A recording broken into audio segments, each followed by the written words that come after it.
Olá, começa agora mais um Espaço Livre. No programa de hoje vamos falar sobre doenças de trabalho. Segundo dados do Ministério da Previdência Social, houve um crescimento de 26% dos casos em 2016, se comparado ao ano anterior. Para falar sobre o assunto, recebemos a médica do trabalho, Mariane Sobral. Seja bem-vinda ao programa, doutora.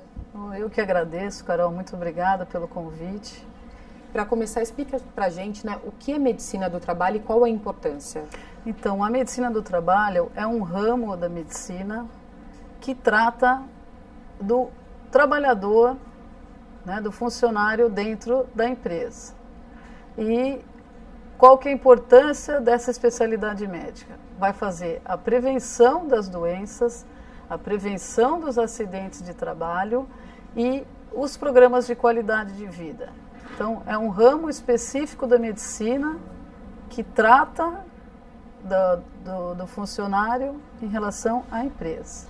E quais são as doenças que podem ser caracterizadas como de trabalho? Então, as doenças caracterizadas como de trabalho são todas aquelas que causam dentro do ambiente de trabalho.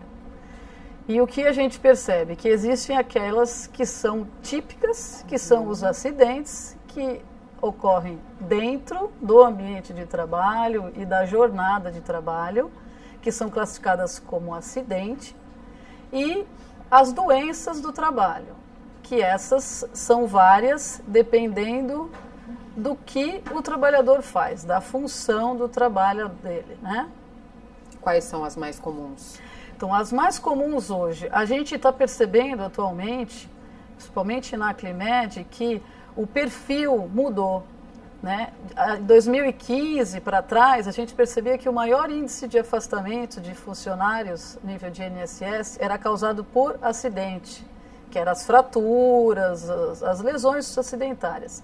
Hoje a gente está percebendo que os principais motivos de afastamento são as ortopédicas, que é as dorsalgia, as dores lombar, dor cervical, e as doenças mentais a nível de estresse, de depressão, por conta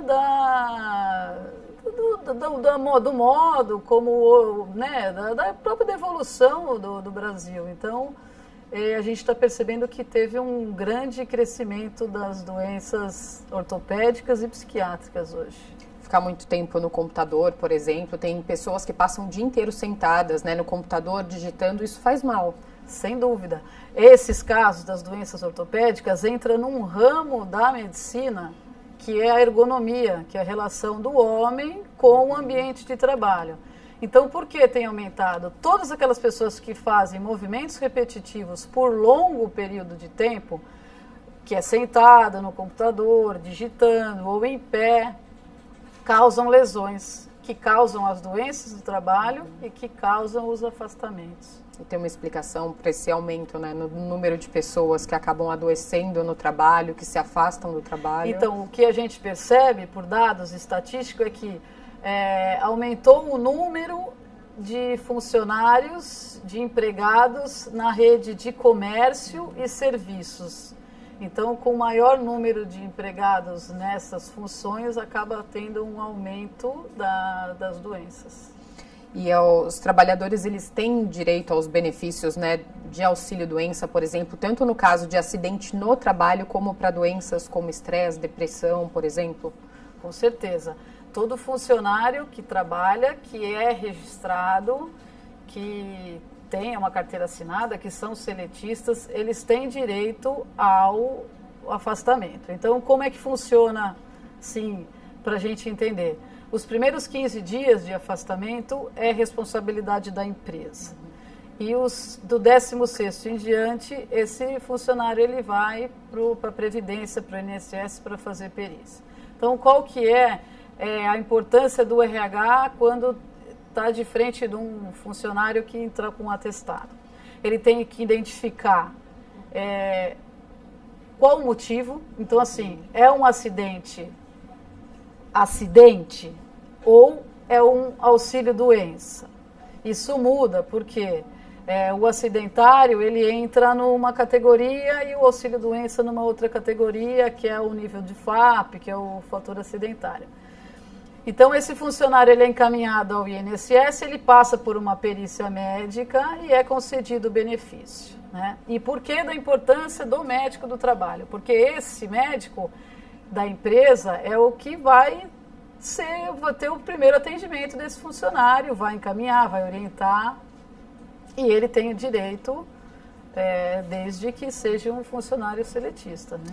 No caso dos acidentes que acontecem, né, durante o percurso entre a residência e o local de trabalho, eles também acabam sendo caracterizados como doenças do trabalho. Eles podem receber um auxílio doença, por exemplo, nesse caso? Então, os acidentes que ocorrem são chamados de acidente de trajeto. Uhum. Eles não entram como doença do trabalho, eles entram como acidente de trajeto. Tem que se abrir a comunicação de acidente de trabalho, que é a CAT, e se esse acidente gerou um afastamento maior do que 15 dias, esse funcionário é encaminhado também para o INSS e terá os mesmos benefícios do que um afastamento normal. Em 2015, foram 13.156 benefícios de auxílio-doença acidentários para os paulistanos. No ano passado, esse número saltou para 16.643. Existe uma explicação para esse aumento em São Paulo?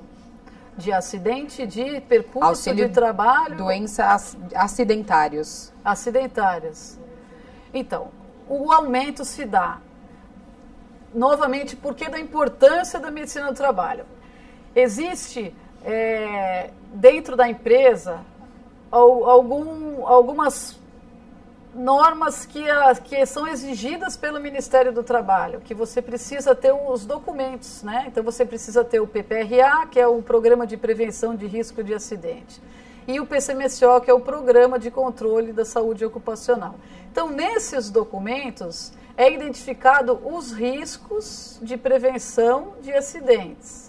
Então, é identificado, conforme a função, os riscos que esses funcionários têm, quais são os exames que são solicitados para ele. E, com isso, entrega-se equipamento de proteção individual, equipamento de proteção coletiva. Então, o que a gente percebe é que, ou por negligência, ou por esquecimento do funcionário, ou por aquele funcionário que se julga muito experiente, não preciso usar luva, não preciso usar o óculos...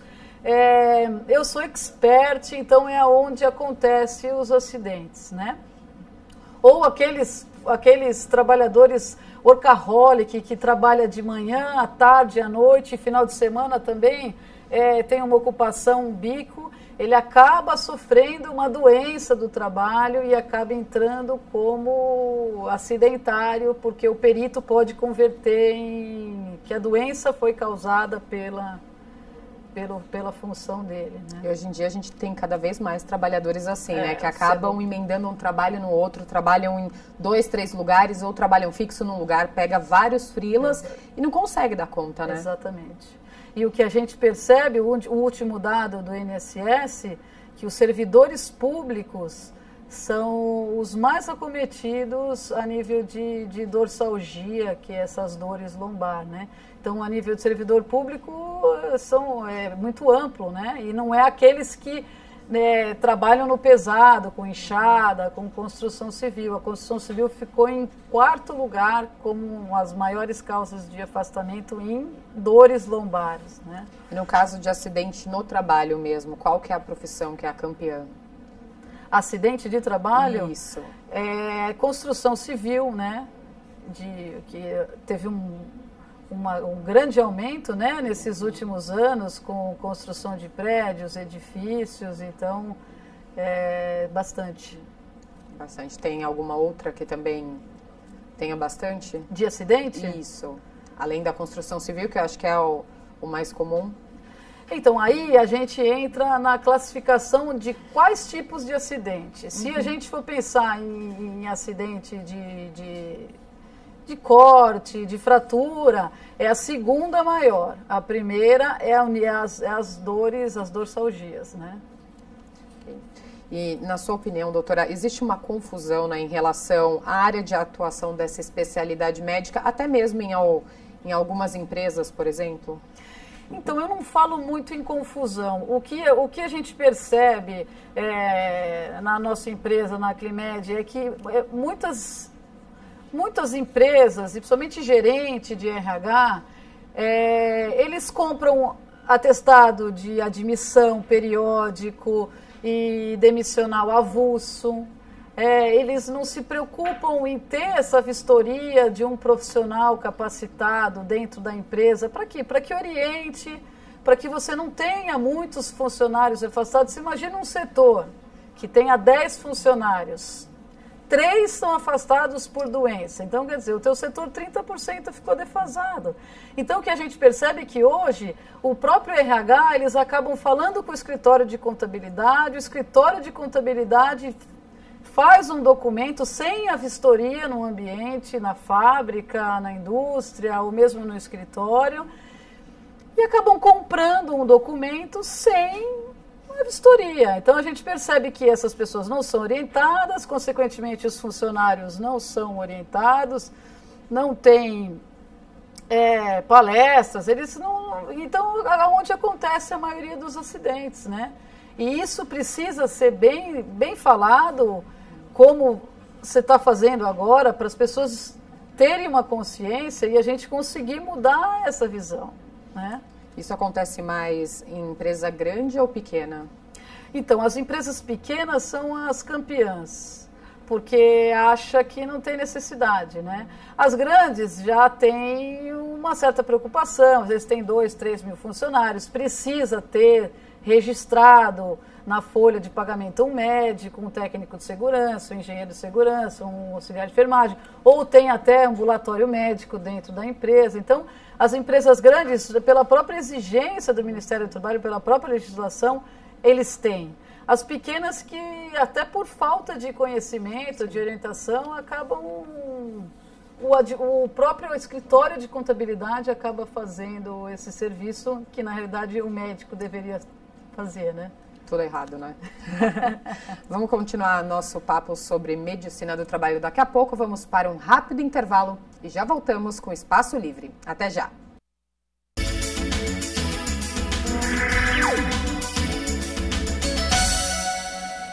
Estamos de volta com Espaço Livre, hoje falando sobre doenças do trabalho. Continuamos na companhia da doutora Mariane Sobral, que é médica do trabalho. Doutora, a gente estava falando da questão das empresas, né, dessa dificuldade que elas têm, né, de tratar o funcionário da forma correta em relação, né, à medicina do trabalho, aos acidentes, às doenças. Como que as empresas devem agir, então, quando um trabalhador adoece?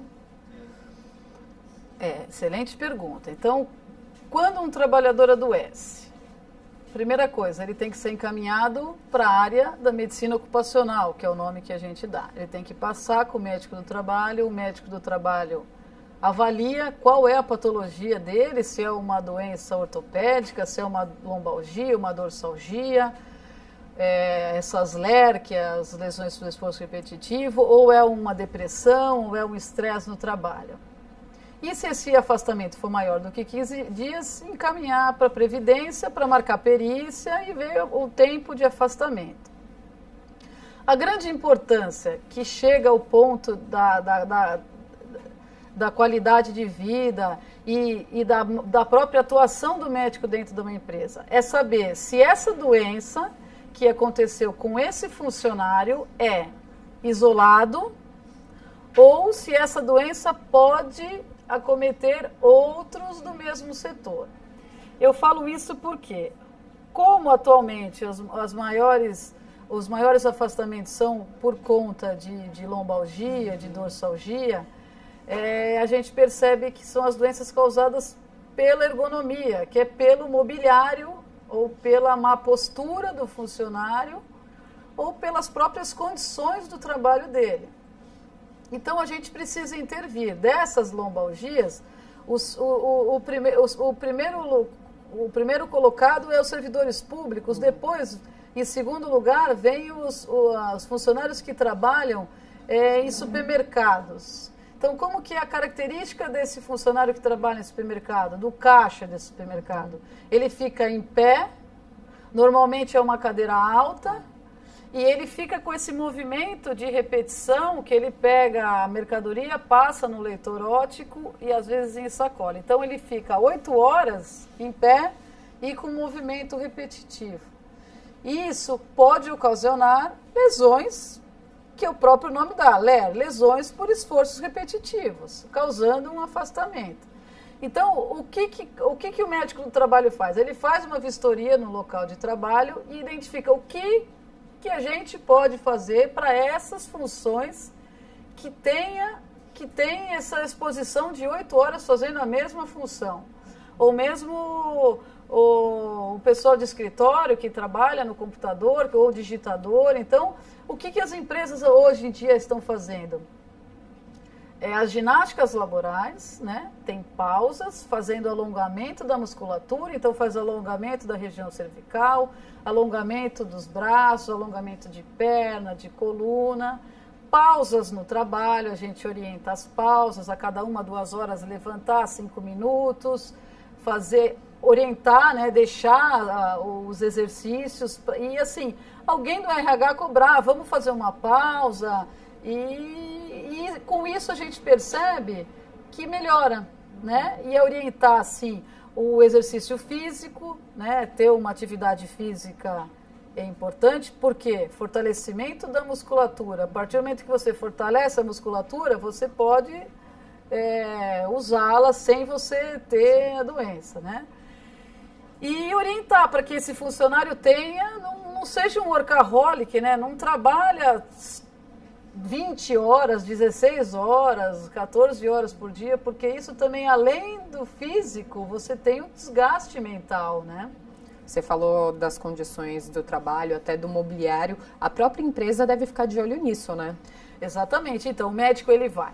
A empresa chama a Mariane da Climed, vamos fazer uma vistoria no meu ambiente de trabalho. Então, a gente tem a NR17, que fala da ergonomia. Você tem que ter como fica a altura do teclado, como é o monitor, como você deve sentar, a cadeira tem que ter ajuste de altura, você deve ter o encosto das costas, você tem que obrigatoriamente apoiar os pés ao chão. Se for muito baixinho, ou você abaixa a cadeira ou você coloca o apoio de pés. Então, a gente percebe que tem empresas que ainda têm mesas antigas, aquelas mesas bonitas de madeira, que o proprietário não quer se desfazer, porque era dos pais, enfim, Então, a gente tem que dar essa orientação e falar, a exigência hoje tem que substituir para que não tenha as doenças, não tenha o afastamento e todos perdem, né? O funcionário perde, sim, a empresa perde, o governo perde. E no caso da recolocação, né, de um profissional que tenha sofrido com doenças ligadas ao trabalho, ela é considerada mais difícil?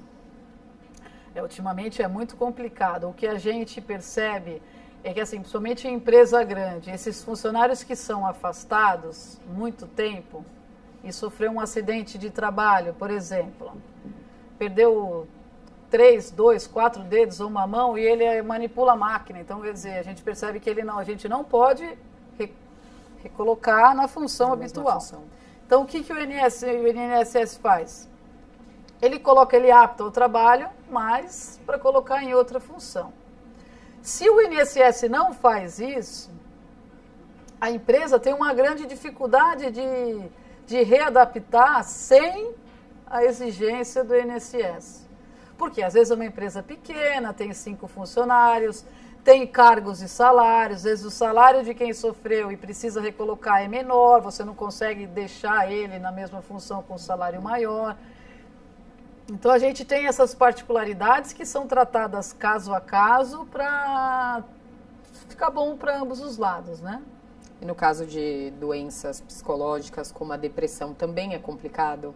A empresa fica com certo receio de recolocar aquela pessoa na mesma função e uma semana depois, um mês depois voltar tudo, porque a gente sabe que depressão não é uma doença fácil. Então, essas doenças psiquiátricas, as doenças mentais, é muito complicado, porque hoje esse tipo de doença, a gente não tem exames para pedir. A gente não tem tomografia, a gente não tem ressonância e a gente não tem raio-x. Então a gente entra naquela da descrição e do relato do funcionário. Então ele pode falar, doutor, olha, eu não consigo voltar ao trabalho, eu tenho vontade, eu não tenho vontade de levantar da cama para ir trabalhar, eu tenho vontade de me matar. Então imagina você, médica, recebe um funcionário da empresa falando que não tem condições desse funcionário voltar ao trabalho. E ele já teve alta do INSS e o INSS indefere e ele precisa voltar porque ele precisa do dinheiro, mas ele não se julga capaz de voltar. Então é muito complicado, né? E o que a gente vê muito hoje é essa síndrome de burnout, que é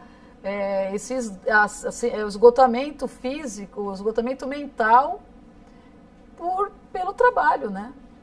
Hoje em dia a gente tem até algumas empresas, a gente falou das empresas grandes, que tem política dentro da empresa mesmo, que se o funcionário percebe que ele não está bem psicologicamente, ele pode pedir folga de 2 dias, por exemplo. Isso é ótimo, né? Excelente. Porque o que acontece, o próprio paciente sabe e a gente percebe que é difícil o funcionário, na situação política, econômica, financeira do país, chegar para um médico e falar, doutor, eu não estou bem, eu estou com depressão e eu preciso me afastar. Então, assim, as pessoas ficam tentando trabalhar e os colegas de sala, de setor, falam, olha, o fulano não está bem. Ele está mal-humorado, ele mudou a personalidade. Então, a gente percebe, e isso também é um ponto importante do RH, de comunicar ao médico do trabalho e fazer uma ação preventiva para esse funcionário. Porque uma vez diagnosticado, foi o que você falou, Carol, é muito difícil, é um tratamento que às vezes demora muitos meses, é um acompanhamento a nível de psiquiatra, de psicólogo, muitas vezes... Pode voltar também, né? A qualquer momento. Muitas vezes precisa de comprimido, tomar comprimido todos os dias, e tem altos e baixos, tem recaída, tem período melhor... Não é só o trabalho, às vezes tem um problema na casa, um problema financeiro, o carro, o cachorro, enfim, é uma somativa, né? Que acaba... Por isso que atividade física, ter um hobby, ter um lazer, não trabalhar full time, tudo isso ajuda. A Organização Mundial de Saúde recentemente alertou que até 2020 a depressão será a doença mais impactante no mundo. Você falou da situação financeira do país, a gente está vivendo uma situação financeira e política muito difícil. Isso acaba afetando todo mundo, né? Sem dúvida, sem dúvida. E o funcionário é o que mais sofre, né? Porque ele vê que hoje em dia ele tinha um setor com 30 pessoas, que 15 foram demitidos. Então, o que ele trabalhava em 30, ele trabalha em 15, a sobrecarga de trabalho é maior e ele não pode reclamar porque ele tem medo de perder o emprego. Então... E na sua opinião, as mudanças da CLT agora, elas podem contribuir para o aumento das doenças de trabalho? Eu acho que sim. Depende muito de indivíduo para indivíduo. Você percebe que as doenças... Tem uma predisposição, né? A gente tem predisposição genética, predisposição de indivíduo, tem indivíduo que sofre uma sobrecarga e para ele está tudo bem. Tem outros que uma média já esgota, outro um mínimo já esgota. Então, assim, isso tem que ser bem trabalhado, né? E em relação à reforma trabalhista, né? O que muda? Porque os trabalhadores já estão com medo. E a gente não sabe o que vem por aí também, né? É muito mutável e a gente tem que, como médico, orientar e fazer o preventivo para que eles não... Porque o grande problema é o de 2020, esse teu dado de 2020, porque a depressão, que gera um esgotamento mental, que é difícil o tratamento, é longo o tratamento, né? Em relação às grávidas, as mudanças para as grávidas, essa situação toda? Então, as grávidas, elas são uma minoria, né? Mas é uma reforma que vai ser mudado. Hoje em dia, elas já têm, dependendo do estado, né? Elas têm 4 meses de licença maternidade, mais 2 que provavelmente vão ser acrescidos. E tem os 15 dias de amamentação que as empresas atualmente liberam até o bebê completar 6 meses, ou entrar ou sair 1 hora mais tarde ou mais cedo, para que tenha essa adaptação mãe-bebê, que é muito sofrida, né? Não é passiva, né? É bem sofrida. Você tá com a criança e depois voltar ao trabalho é complicado também. Doutora, muito obrigada pela participação aqui no programa. Quer deixar algum contato? Obrigada, Carol. Eu gostaria de deixar o contato para vocês. Eu vou deixar o site da empresa, né, que é www.aclimed.com.br. O telefone é 3385-6056. E o meu e-mail é medicadotrabalho@aclimed.com.br. Estou à disposição para responder ao que vier e muito obrigada. Muito obrigada a você. O Espaço Livre de hoje fica por aqui. Obrigada pela companhia e até o próximo programa. TV Câmara São Paulo, informação para a cidadania.